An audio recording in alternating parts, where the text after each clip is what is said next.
नमस्कार साथियों, आज हम एक ऐसे विषय पर चर्चा करेंगे जिस पर प्रदेश सरकार बिल्कुल भी बात नहीं करना चाह रही। पिछली साल अप्रैल मई के महीने में चिकित्सा विभाग की भर्तियों के फॉर्म भरे गए थे,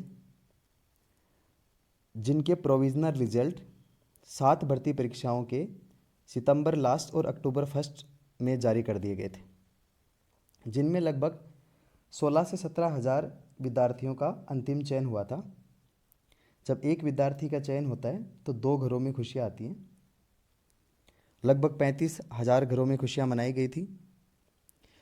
अपने चयन होने की वजह से विद्यार्थियों ने अपने परिवारों में मिठाइयाँ बंटवाई थी। इसी बीच विधानसभा चुनाव होने की वजह से आदर्श आचार संहिता प्रभावी हो गई। नई सरकार बनी, प्रदेश में सत्ता परिवर्तन हुआ। युवाओं को उम्मीद जगी कि अब हमें जल्द से जल्द ज्वाइनिंग मिलेगी। प्रदेश के मुखिया के रूप में 15 दिसंबर को नए मुख्यमंत्री ने शपथ ली। पहली बार के मुख्यमंत्री होने की वजह से युवाओं को ज़्यादा उम्मीद जगी कि नए मुख्यमंत्री जी हमारी बात सुनेंगे और हमारी भर्ती परीक्षाओं को जल्द से जल्द पूरा करके हमें ज्वाइनिंग देंगे।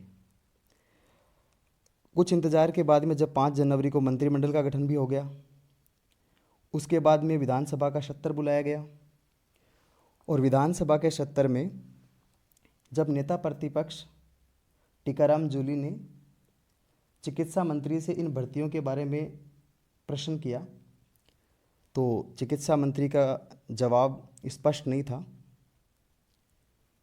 उन्होंने बताया कि हमारी सरकार को बने अभी 1 महीने का वक्त हुआ है और हमारी सरकार 1 महीने में इन भर्ती प्रक्रियाओं को पूरा कर ले, ऐसा पॉसिबल नहीं है।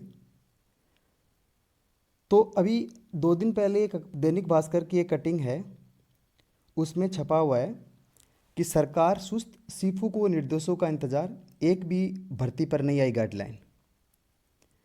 और इसमें जो सीफू के निर्देशक हैं ओपी थाकन, उनका भी एक बयान छपा हुआ है। दस्तावेज जांच की प्रक्रिया पूरी होने के बाद हमने चिकित्सा विभाग को बाहरी राज्यों की डिग्रियों की जांच के लिए लिखा था। इसके बाद वहीं से अभी तक कोई दिशा निर्देश नहीं मिले हैं। वहाँ से जो भी निर्देश मिलेंगे उनके आधार पर तुरंत आगे की कार्रवाई प्रारंभ कर दी जाएगी। जब सीफू के निर्देशक ये बोल रहे हैं कि सरकार की तरफ से हमें अभी तक कोई आदेश नहीं मिला है कि जो बाहर की डिग्रियां हैं उनकी जांच के लिए, तो चिकित्सा मंत्री ने विधानसभा में जो बयान दिया था वो किस आधार पर दिया था?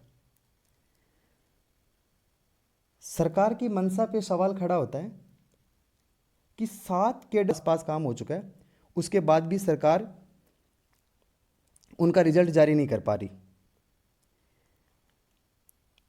उसी बीच 18 जनवरी से सीफू के बाहर चिकित्सा विभाग के जो चयनित अभ्यर्थी हैं वो धरने पर बैठे हैं। आज लगभग 11 दिन हो चुके हैं वहाँ पे धरने पर बैठे हुए, लेकिन कोई भी मंत्री या विधायक उनकी बात सुनने के लिए नहीं आ रहा।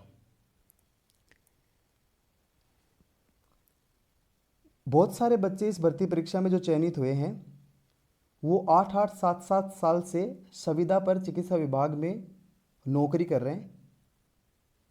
8 से लेके 10,000 रुपये के वेतन में वो लोग इतने सालों तक सरकार में नौकरी कर रहे हैं, से अपनी सेवाएं दे रहे हैं। अब जाकर उनको स्थायी नौकरी मिली है, तो उस स्थायी नौकरी में भी सरकार उनको अब ज्वाइनिंग नहीं देना चाहती। साथियों, आपके पास फरवरी माह का समय है। फरवरी माह के बाद में लोकसभा चुनाव 2024 की वजह से मार्च में किसी भी वक्त आचार संहिता लागू हो सकती है और ये सरकार इस भर्ती परीक्षा को आचार संहिता लागू होने तक ये सोच रही है कि इस भर्ती परीक्षा को पूरा ना किया जाए और ये इसको आगे ले जाना चाहती है। लगभग वहाँ पे 200, 400, 500 की संख्या में विद्यार्थी बैठे हैं। जब तक आप लोगों में एकता नहीं होगी और आप कम से कम 10 से 15 हज़ार की संख्या में वहाँ धरने पर नहीं पहुँचोगे, सरकार आपकी बात बिल्कुल भी सुनने वाली नहीं है।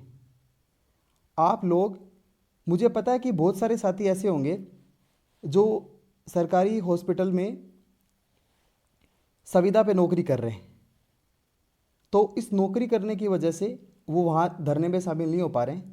लेकिन साथियों, जब आपको आपकी स्थायी नौकरी मिल रही है जिसमें आपका सिलेक्शन हो रखा है, तो आपको वहाँ कम से कम 1 से 2 दिन सभी साथी मिलकर उस धरने पे आपको जाना चाहिए, क्योंकि जब तक आप जाओगे नहीं ना, तब तक आपकी बात सरकार सुनेगी नहीं। क्योंकि आंदोलन में जब तक आप लोग, बहुत सारे लोग इकट्ठे होकर सरकार को घेरोगे नहीं ना, तब तक आपकी बात ना तो मीडिया सुनेगा और ना सरकार सुनेगी और ना विपक्ष के लोग सुनेंगे। तो आप सब लोगों को वहाँ मिलके जाकर अपनी नौकरियों के लिए संघर्ष करना होगा। और ये तो एक प्रदेश में परिपाटी सी बन रखी है कि पहले विद्यार्थी फॉर्म भरेगा, फिर विद्यार्थी तैयारी करेगा, फिर अपना रिजल्ट जारी करवाने के लिए विद्यार्थी संघर्ष करेगा, धरना प्रदर्शन करेगा, तब जाके उसका रिजल्ट जारी होगा। फिर विद्यार्थी 2 से 4 महीने के लिए फिर धरना प्रदर्शन करेगा, तब जाके उसकी फाइनल नियुक्ति हो पाएगी। तो ये तो राजस्थान सरकार में एक परिपाटी सी बनी हुई है। जैसे महात्मा गांधी जी ने जब ये भारत छोड़ो आंदोलन शुरू किया था, तो उस समय उन्होंने एक संदेश दिया था कि मुझे कांग्रेस की ज़रूरत नहीं है, मैं इस देश की मिट्टी से कांग्रेस से बड़ा आंदोलन खड़ा कर सकता हूँ।